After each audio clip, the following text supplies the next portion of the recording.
Seja muito bem-vindo ao Fórum Bíblico. A sua presença desse lado é sempre muito importante para nós e a sua participação tem sido, na verdade, essencial para que juntos possamos continuar a descobrir os tesouros revelados na Palavra de Deus.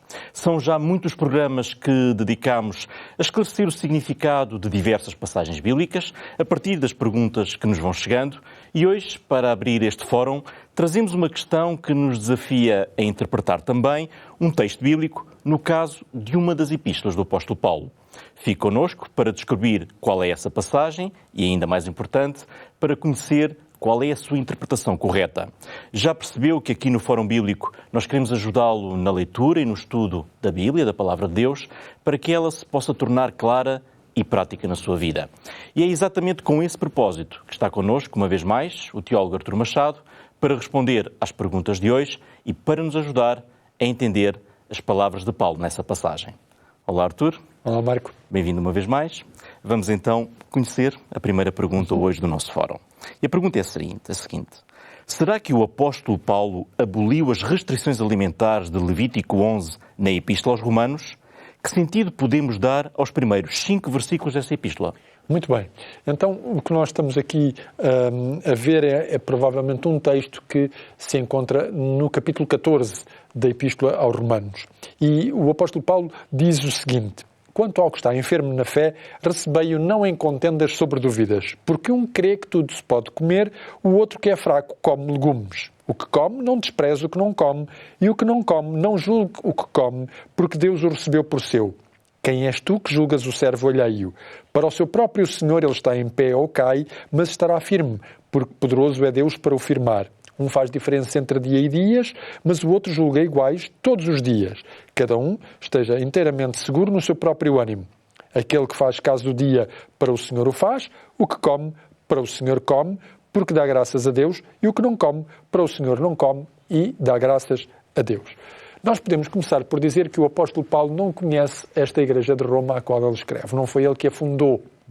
Ela foi fundada por alguém, nós não sabemos quem, mas Paulo vai escrever a esta igreja, provavelmente quando ele esteve na Grécia, durante 3 meses, no final da sua 3ª viagem missionária. Os especialistas colocam, portanto, esta Epístola aos Romanos, escrita entre o ano 57 e o ano 59 da nossa era, provavelmente em Corinto ou em Cencreia.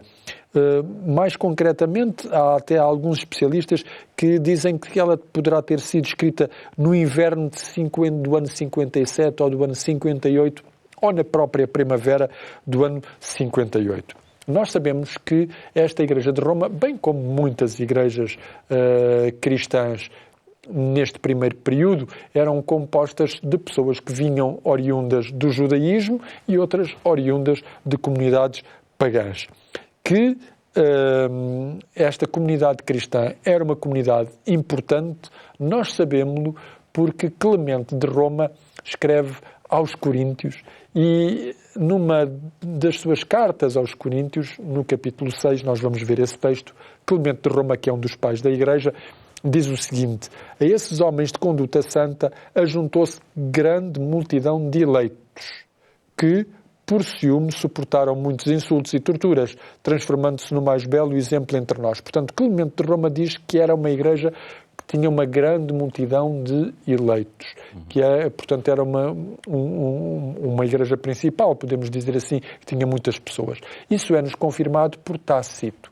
Tácito, que é um autor pagão, e faz referência à perseguição que os cristãos sofreram às mãos de Nero, que, na sequência do incêndio de Roma, percebendo que a opinião popular se virava contra ele, resolveu culpar os cristãos do próprio incêndio. E Tácito diz-nos o seguinte no seu livro Anais: primeiro, então, os membros confessos da seita foram presos. Depois, com base nas suas confissões, um grande número deles, cá está outra vez, um grande número deles foi condenado, não tanto por incêndio, mas por ódio à raça humana. A partir do capítulo 12, portanto, nós já sabemos que é uma igreja grande, que é composta por pessoas que vêm do judaísmo e por pessoas que vêm do mundo pagão. A partir do capítulo 12, nós entramos naquilo que se chama a parte prática da epístola. O apóstolo Paulo deu a doutrina nos primeiros capítulos, a doutrina da justificação pela fé, as suas implicações, e a partir do capítulo 12 o apóstolo Paulo vai mostrar como é que a justificação pela fé se vai, tornar prática na vida do dia-a-dia. E ele aparece aqui no capítulo 14, portanto, a falar de uma questão que lhe foi colocada, portanto, ele não conhece esta igreja, alguém lhe mencionou que haveria esta questão. Não é uma questão relevante, não é uma das questões mais importantes de que sacudiam a Igreja de Roma naquela altura. Mas era algo que tinha a ver com opiniões. É engraçado, ele utiliza a palavra dialogismon, que são matérias duvidosas, questões controversas, opiniões. Um tinha uma opinião, outro tinha outra. E isso servia para que uns julgassem outros. E a palavra, o verbo julgar, o verbo crinei, também aparece aí. E, portanto, os crentes vão ser divididos em dois grupos. Uns que são catalogados como fortes, que comem de tudo, outros que são catalogados como fracos, só comem legumes. Poderíamos dizer, são vegetarianos. É este grupo de fortes, comer de tudo, que algumas pessoas dizem, eles comem de tudo. Então, temos aqui em as leis de Levíticos 11, que já não são mais atuais. Mas nós iremos ver que não é bem assim.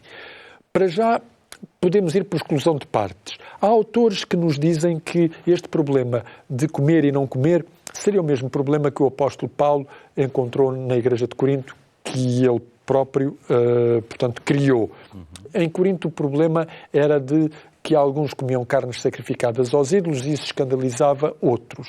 E realmente aqui algumas frases, algumas palavras que são comuns, quer à Epístola aos Coríntios, quer à Epístola aos Romanos. A questão central é realmente a comida, nas duas epístolas. Em ambas se menciona que tudo é permitido. Em cada caso, tanto na Epístola aos Romanos como na Epístola aos Coríntios, quem come dá graças a Deus e come sem culpa. Também se menciona que não se deve ser um tropeço para o irmão mais fraco. Em ambas as epístolas é mencionado também que os discípulos de Cristo são exortados a considerar os outros antes de si mesmo, a ver o benefício do outro em lugar de pensar em si. Portanto, há realmente pontos semelhantes entre a Epístola aos Romanos e a Epístola aos Coríntios, sobretudo a Epístola aos Coríntios no capítulo 8 e depois no capítulo 10. Porém, também é verdade que não é mencionado em 1 de Romanos 14 a questão dos ídolos. E em Coríntios é. Em Coríntios, esses ídolos também são descritos como demónios. Em Romanos, essa nomenclatura não aparece. E, portanto, o contexto é outro. O contexto é outro. E, portanto, o silêncio de Paulo acerca destes ídolos e mostrar que há uma observância de certos dias em conjunto com a comida e, sobretudo, no versículo 21, o apóstolo Paulo vai também mencionar o vinho. E isto é importante, porque estes pontos estão todos eles relacionados. Portanto, temos aqui a comida associada à guarda de certos dias e também o vinho. Logo, nós podemos ver que Paulo não está aqui a tratar de práticas bíblicas, porque o Antigo Testamento não fala da abstinência de carne. Fala que há certas carnes que não devem ser comidas, mas não fala da abstinência total de carne. E também, em relação ao vinho, nós mencionamos que, já em programas anteriores, que realmente há várias palavras para vinho e que a Bíblia aconselha a que o vinho alcoolizado não seja ingerido, mas não o proibia totalmente. O sacerdote não bebia vinho, é um facto. E também não bebia vinho o nazireu, mas eram uns casos de exceção. Enquanto que aqui em Romanos há um determinado grupo de crentes que não come carne em determinados dias, ou seja, tem a abstinência de carne e a abstinência de vinho. E isso pode estar relacionado, portanto, com diversas práticas. Também percebemos que não está em questão as leis de Levítico 11, porque a tradução dos 70 em Levítico 11 traduz a palavra tamé, impuro, pela palavra grega akatartos. Enquanto que Paulo, aqui na Epístola aos Romanos, utiliza a palavra koinos. A palavra koinos pode querer dizer comum, profano ou impuro, mas não tem um sentido tão forte como a palavra akatartos, que é aquela que traduz o hebraico impuro no texto de Levíticos 11. E, portanto, a omissão dessa palavra pode-nos fazer dizer também que em Romanos não é isso que aqui, portanto, causa, não é? estava realmente em causa. E é isso mesmo que nós iremos aqui ver. A palavra aqui utilizada, portanto, é koinon, comum, profano, e não a katartos, que é realmente a palavra para impuro. Ele não se está a referir, portanto, Paulo não se está a referir a alimentos ou carnes que eram impuros na sua essência, como era o caso dos animais da categoria dos impuros no texto de Levíticos. Ele refere-se a animais puros que, de alguma maneira, eram considerados impuros pelos irmãos mais fracos, que apenas comiam legumes. Portanto, eram os irmãos fracos que diziam: estas carnes que vocês comem são profanas, são comuns. Isso gerava a divergência de opiniões, não é? Exatamente. É o mesmo problema que nós encontramos em Marcos 7, num programa que nós fizemos aqui há algum tempo atrás. E, portanto, é a mesma palavra, koinos. A palavra akatartos também não fazia parte do texto de Marcos 7. E, portanto, é exatamente a mesma questão. Que questão é essa? É uma boa pergunta. É preciso perceber o que é que irá realmente provocar que na Igreja de Roma alguns crentes digam a outros crentes que eles estão a comer alimentos que não devem, não estando em causa, portanto, o texto de Levíticos 11. Mas isso será para a segunda parte do nosso programa. Exatamente, vamos descobrir então na segunda parte. Muito bem. Se acompanha regularmente a nossa programação, sabe que em cada programa temos sempre algo especial para si. E este é justamente o momento para lhe apresentar a nossa oferta de hoje. Estou a falar do Guia de Estudo da Bíblia na Mira da Verdade. No início mencionei que temos recebido diversas perguntas sobre passagens bíblicas que geram dúvidas aos nossos ouvintes e telespectadores, e este guia é uma excelente ferramenta para o estudo exatamente de textos complexos da Bíblia e que estão divididos aqui em 10 lições, onde vão sendo abrangidos vários temas. Se ainda não solicitou este material, totalmente gratuito, pode fazê-lo agora mesmo, enviando para nós uma mensagem para o número que eu tenho a certeza que já conhece, 933-939291, indicando que deseja receber o guia na Mira da Verdade. Vamos então agora dar lugar a uma breve pausa no nosso programa. Não saia daí, creio que quer conhecer o desfecho deste assunto e nós voltamos já a seguir, após um curto intervalo, para então sim darmos início à segunda e última parte do programa Fórum Bíblico. TV Novo Tempo, o canal da Bíblia, o canal da Esperança. Regressamos para a segunda parte do programa Fórum Bíblico. Hoje estamos a responder a perguntas relacionadas com a compreensão das palavras do apóstolo Paulo na Epístola aos Romanos. E para nos ajudar a compreender esta passagem, está connosco, agora para a segunda parte do Fórum Bíblico, o teólogo Artur Machado. Muito bem, vamos então continuar a clarificar este assunto através da resposta agora à segunda pergunta que vai permitir fazê-lo. E a pergunta é, na passagem de Romanos 14, 1 a 6, que outras possibilidades devem ser excluídas ao interpretarmos este texto? E será que conseguimos realmente perceber do que se tratava? Esta aqui é a grande questão. Ora, muito bem. Então, há autores que salientam, isto poderia ser uma influência de judaizantes, mas as evidências internas do texto não nos apontam para isso.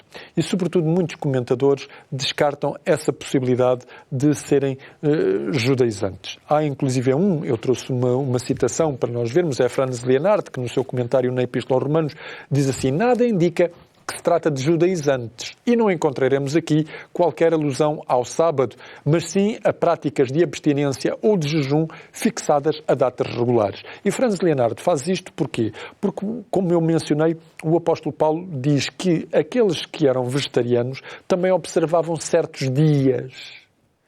E Franz Bernard tem o cuidado de dizer, atenção, que estes certos dias não são o sábado.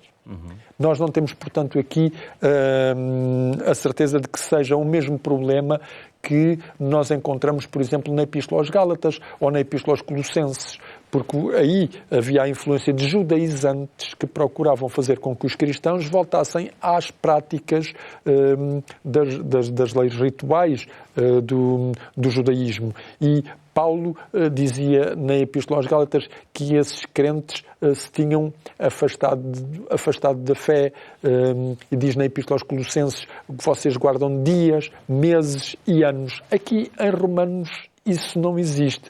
Existe apenas a menção de certos dias, mas não existe uma nomenclatura que possa associar, portanto, a questões rituais ou a questões cerimoniais que viessem mesmo do judaísmo.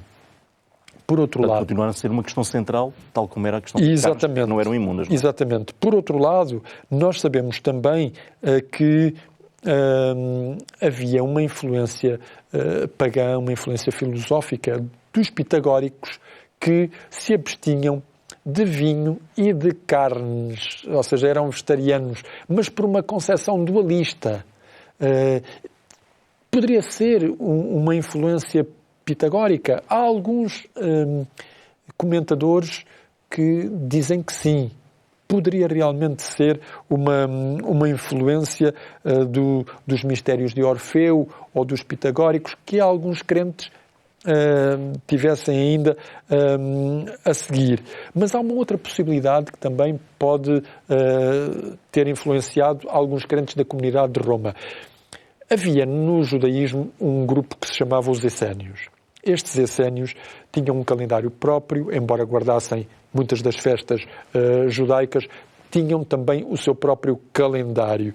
E esse calendário também tinha abstinência abstinência de alimentos, ou seja, eles jejuavam a determinados dias da semana. Não comiam carne e não bebiam vinho. É provável que esta influência essénia, nós sabemos que ela teve influência na diáspora judaica. É provável que ela tenha chegado a Roma. E é provável, portanto, que ela tenha incomodado alguns judeus em Roma, que também era uma comunidade muito grande na cidade. Ao converterem-se ao cristianismo, trouxeram consigo algumas dessas ideias que os essénios tinham. Na realidade, nós não sabemos do que é que estamos a tratar. O apóstolo Paulo não menciona, ele só menciona o problema. E, portanto, nós temos que, quando vemos isto, temos que ir vendo por exclusão de partes o que é que poderia ser, o que é que poderia não ser. Partimos desse contexto que seria um grupo multifacetado e que poderia dar aso a... Porque nos essénios a pureza cerimonial não era um objetivo principal. É verdade que não era, mas era uma paixão absorvente. Ou seja, no seu desejo de observar cuidadosamente a distinção de Moisés entre alimentos limpos e alimentos não limpos, o essénio ia muito para além do fariseu. E, portanto, eles acreditavam que o melhor era até nem comer produtos cárneos e abster-se de alimentos a determinados dias. Também sabemos que os judeus jejuavam em dias fixos, isso nós sabemos. E os essénios também o faziam. E tinham algumas práticas, portanto, que configuravam com aquilo que Paulo menciona. Porque, reparem, Paulo no versículo 2 diz assim: um crê que pode comer de tudo, enquanto o fraco apenas come legumes. E esta frase do versículo 2 vai ser paralela àquela que nós encontramos no versículo 5 desta Epístola de Romanos 15, em que Paulo diz: um considera um dia mais importante do que o outro, enquanto outro considera todos os dias iguais. E Paulo menciona estas duas situações em conjunto. E, portanto, seria interessante perceber que, provavelmente, o que Paulo aqui faz alusão é que a determinados dias haveria abstinência de alimentos para um grupo de crentes. E os outros não estavam nem aí, como se costuma dizer. Continuavam a comer o que era normal eles comerem. Com certeza, portanto, uma das coisas que nós podemos já dizer é que o apóstolo está a tratar os dias, que são dias de jejum, num contexto de abstinência parcial ou até cerimonial. E este calendário dos Essénios era um calendário interessante. Ele era elaborado segundo o calendário dos jubileus e fazia com que as festas, os dias que eles, portanto, celebravam, calhassem sempre no mesmo dia da semana, ano após ano. Portanto, eles arranjavam ali um estratagema, acrescentavam, portanto, um diazinho a cada mês para que aquilo desse certo e a coisa batia certo. E como eles se abstinham escrupulosamente de carne e de vinho e tinham acrescentado estes dias religiosos, portanto, ao calendário regular, estas discussões já existiam mesmo entre grupos judaicos na diáspora. Não é anormal que elas pudessem acontecer no judaísmo. Tanto mais que há um escrito cristão, a Didaquê, que nos menciona quando é que os judeus jejuavam. E é importante perceber isso, porque isso vai nos ajudar a compreender talvez um pouco o problema de Romanos. E esse texto da Didaquê diz-nos assim, que os vossos jejuns não coincidam com os dos hipócritas. Os hipócritas são os fariseus, são os judeus. Okay? Eles jejuam no segundo e no quinto dia da semana. Portanto, já sabemos que os judeus jejuavam à segunda e à quinta. Vocês, porém, isto é interessante, jejuem no quarto dia e no dia da preparação, ou seja, na quarta e na sexta. Que a Didaquê menciona que os cristãos jejuavam, menciona. E, portanto, a Didaquê é um texto absolutamente antigo e que já está muito paralelo do texto de Romanos. E isso mostra-nos que, portanto, havia cristãos que jejuavam também. Logo, o apóstolo Paulo está convencido que esta opinião a respeito dos dias não tem nada a ver com fundamentos da experiência cristã, porque ele vai dizer, um jejua, para o Senhor jejua, o outro come, para o Senhor o come, um guarda dias, para o Senhor os guarda, o outro não tem em consideração estes dias, para o Senhor os tem. Se fosse questão de sábado, Paulo nunca diria isto. Porque Paulo guardava o sábado. Exato. E nós sabemos que dos princípios que nós temos do cristianismo, tanto do livro dos Atos dos Apóstolos como do final dos Evangelhos, o sábado nunca foi colocado em questão. E, portanto, aqui estão realmente em questão estes dias, que seriam dias de jejum. E o apóstolo Paulo, o que ele diz é o seguinte, cada um esteja convicto na sua própria mente. Isto não são questões doutrinárias, não são questões relevantes. Acontece que são diferenças de opiniões e vão sempre existir. No fundo, vai sempre haver uma zona cinzenta dentro das Escrituras, naquilo que não está revelado, para que uns façam de uma maneira e outros façam de outra maneira. O que eles não devem é considerar que aquilo que fazem é o absoluto, é aquilo que todos devem fazer. É isso que Paulo aqui está a dizer. Passa a ser uma lei, não é? Que passa a ser uma lei, que passa a ser...